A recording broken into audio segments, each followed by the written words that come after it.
Halo semua, bagaimana kabarnya? Sehat-sehat selalu ya. Selamat berpuasa bagi yang menunaikannya. Juga pantengin terus channel One and Only buat temenin kalian ngabuburit sambil nunggu maghrib. Masih bersama Doyok di Sokin yang pada kesempatan kali ini akan membahas mereview Mawangkom, sebuah film berjudul Insight. Yang mana film Insight rilisan 2021 ini mengangkat cerita sebuah penyelidikan dan pembalasan dendam yang dilakukan oleh Jian yang memiliki indera keenam untuk melihat suatu kejadian di masa mendatang, membaca pikiran orang ketika berada di dekatnya, dan juga bisa mengetahui apa yang habis dilakukan orang lain ketika bersentuhan, sekalipun ia tak mengenalnya. Di mana Jian dibantu oleh detektif di kota Los Angeles, California dalam mengungkap kasus pembunuhan kakaknya, yang membuat Jian harus berhadapan dengan penjahat internasional berteknologi canggih. Dan bagaimanakah motif pembunuhan dan isi ceritanya? Cus dah, kita langsung ke pembahasannya.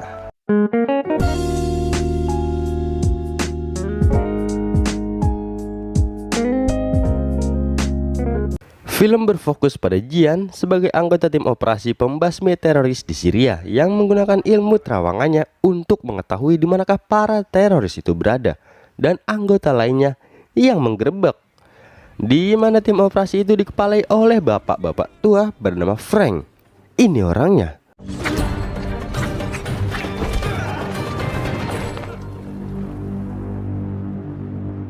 Usai melakukan operasi di kediamannya, Jian dihampiri oleh Frank yang mengabarkan bahwa detektif di Los Angeles memberitahu kalau bahwa kakak Jian tewas bunuh diri di apartemennya. Spontan Jian yang mendapati terawangan kalau kakaknya tak tewas bunuh diri pun meminta izin pada Frank untuk menyelidiki kasus kematian kakaknya dan menuju Los Angeles. Tiba di Los Angeles, Jian dijemput oleh dua orang detektif bernama Abby dan Carl. Dan singkat cerita, tibalah mereka di kediaman kakak Jian, lalu menjelaskan bahwa kakak Jian tewas bunuh diri karena suatu obat. Jian yang mendapati hal ganjil dari terawangannya menyangkal hal itu, bahwa kakaknya tewas dibunuh lalu dibawa ke apartemen tempat tinggalnya, dan tak tewas seperti penjelasan dari dua orang detektif itu. Tak lama Jian menyuruh pergi dua detektif itu, dan dua detektif yang merasa Jian adalah orang aneh sehabis kematian kakaknya pun meninggalkannya. Saat sendiri, Jian membuka sebuah tempat di bawah pot bunga dan menemukan mainan yang sempat ia mainkan bersama Bao kakaknya ketika mereka berdua masih kecil dulu. Lalu ketika melihat kartu bernama Vortex di dalam identitas diri kakaknya, Jian mendapati terawangan bahwa Vortex ada kaitannya dengan pembunuhan yang menjadikan kakaknya korban. Dan perlu dijelaskan singkat guys, bahwa Vortex adalah suatu perusahaan software di kota Los Angeles. Sesingkat itu. Tibalah Jian di Vortex menggunakan seragam keamanan yang dijarahnya dari petugas keamanan, kemudian menuju ruang laboratorium yang diarahkan oleh terawangannya bahwa kakaknya ada di sana dan terikat oleh suatu mesin. Namun sayang, penyusupan Jian diketahui yang mengharuskannya melawan para penjaga di sana. Dan alhasil, Jian pun dimasukkan sel di kantor polisi di sana karena aksi yang melanggar hukum itu. Karena hal itu, Abby sang detektif yang menjemput Jian, si turis asing di kota Los Angeles, dipanggil ke kantornya dan kemudian mengurus Jian yang menjadikan Jian itu sendiri pun bebas. Dalam mobil mengantar Jian pulang, tiba-tiba Jian yang mendapati terawangan keluar dan berlari menuju sebuah bar. Abby mengejar, namun Jian menyuruhnya agar tak membantu. Namun Abby yang merasa dirinya adalah detektif pun masuk ke sebuah bar dan membantunya. Di mana penglihatan Jian menggambarkan bahwa ada seorang di sana yang berkaitan tentang kasus kematian kakaknya. Lalu saat ditanya Jian, pria itu menolak, yang membuat Jian ribut ya karena kesel. Dan Abby yang melihat Jian dikeroyok menjadikan dia ikut terlibat juga. Lalu mereka berdua pun menyelamatkan diri dari sana karena kalah jumlah. Jian yang tertidur usai dari bar bermimpi kenangan masa kecil bersama Bao kakaknya.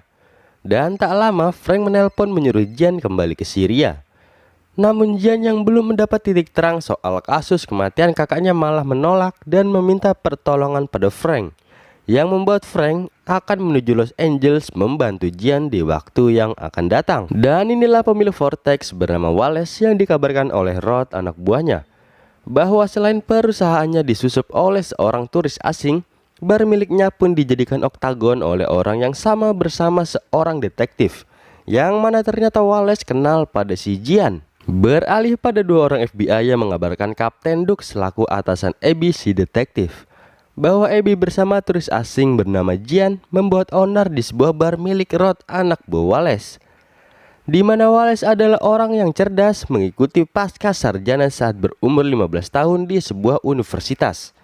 Namun karena megalomaniaknya ia di DO, dan lama tak ada kabar, tiba-tiba Wallace mendirikan perusahaan besar di Amerika, tepatnya di Los Angeles bernama Vortex. Lalu yang FBI yakini bila dilihat karena megalomaniaknya si Wallace, mereka menganggap bahwa Vortex adalah perusahaan kriminal internasional, dan hal itu berbahaya demi keselamatan Abby, anak buahnya. Karena mendengar laporan itu, Kapten Duke pun meminta paksa Abby agar mencopot lencana detektifnya juga pistolnya untuk sementara demi keselamatan dia sendiri. Dirasa kesal, Abby menghampiri Jian lalu menceritakan semua yang ia rasakan. Sontak Jian membalas ketika di sebuah bar. Jian meminta agar tak membantunya, namun Abby tak mendengarkannya. Karena Abby menganggap si Jian aneh, Jian pun menceritakan semuanya bahwa ia memiliki sebuah kelebihan indera keenam, dan mengapa Jian mengincar Vortex. Karena pemimpin Vortex, tepatnya si Wallace, adalah rekan kerja kakaknya ketika bekerja di tim pembasmi teroris. Namun setelah mendengar kalau Bao diajak Wallace berhenti dari pekerjaannya, Jian pun tak mendapat kabar sama sekali dari kakaknya. Itu menunjukkan bahwa Wallace, pendiri Vortex, juga antek-anteknya berkaitan dengan kasus tewasnya Bao. Ditambah lagi penglihatan Jian dalam menerawang tak pernah gagal, di mana terawangannya menunjuk secara spesifik dan terus-menerus ke arah Vortex. Di sisi lain, karena kecanggihan teknologi yang dibuat Wallace, ia melacak dan menyuruh anak buahnya untuk menangkap Jian hidup-hidup ke apartemen Bao, yang membuat Abby terlibat lagi. Padahal sudah Jian ingatkan supaya cepat pergi. Dan pasti ada sebuah tujuan yang diinginkan Wallace karena tak langsung membunuh Jian yang dianggap sudah tahu kalau dialah yang membunuh kakaknya. Dan itu adalah sebuah alasan suatu kasus pembunuhan yang akan kita ketahui nanti. Frank yang baru saja tiba di apartemen kakak Jian untuk membantunya sempat ditelepon oleh Jian. Tapi seketika teleponnya tertolak karena Frank pingsan tertembak bom bius, yang membuat Jian langsung tertuju pikirannya bahwa anak buah Wallace yang tertinggal di sana dan gagal menangkapnya membawa Frank ke markasnya. Markas, susah banget anjir.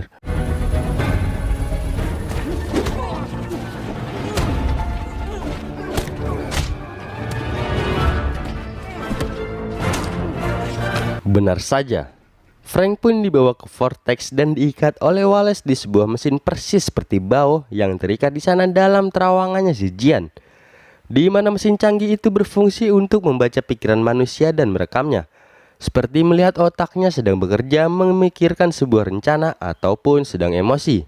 Singkat cerita, Abby menelpon Carl, teman detektifnya, untuk meminta pertolongan karena ia dalam masalah dengan anak buah Wallace. Carl yang khawatir dan tahu izin perdetektifan Abby dicabut sementara pun meminta izin pada Kapten Duke untuk membantu Abby. Tak lama Jian dan Abby yang sudah terlanjur terlibat menuju ke Vortex dengan maksud menyelamatkan Frank yang diyakini Jian bahwa Frank disandra. Tapi hal yang sudah diketahui Wallace itu membuat Jian gagal menyelamatkan Frank dan malah membuat Jian terikat di mesin menggantikan Frank, lalu Abby ditempatkan terpisah. Dan semua pun terungkap saat Jian terikat di mesin, bahwa tujuan Wallace membunuh kakaknya adalah kalau Bao tak memberitahu sebuah angka, yaitu sebuah kode sistem perbankan milik kepala keuangan OPEC, di mana setelahnya Wallace akan mencuri uang itu yang semata-mata hanya untuk memperkaya diri. Singkatnya, tibalah Carl di Vortex lalu menyusup, yang menemukan Abby terikat lalu menolongnya dan menelpon ke semua teman polisinya untuk datang atas laporan yang Abby berikan. Juga karena hal itu, fakta pun kuat bahwa Vortex memang perusahaan kriminal, ditambah lagi teknologinya canggih-canggih. Kemudian polisi tiba yang mulai melumpuhkan beberapa anak buah Wallace, di mana Wallace sendiri lari menuju rooftop untuk kabur menaiki helikopter yang dipintanya agar datang. Jiannya yang berhasil ditolong Abby dari ikatan mesin itu pun mengejar Wallace ke rooftop dan menghajarnya dengan penuh dendam atas kematian kakaknya.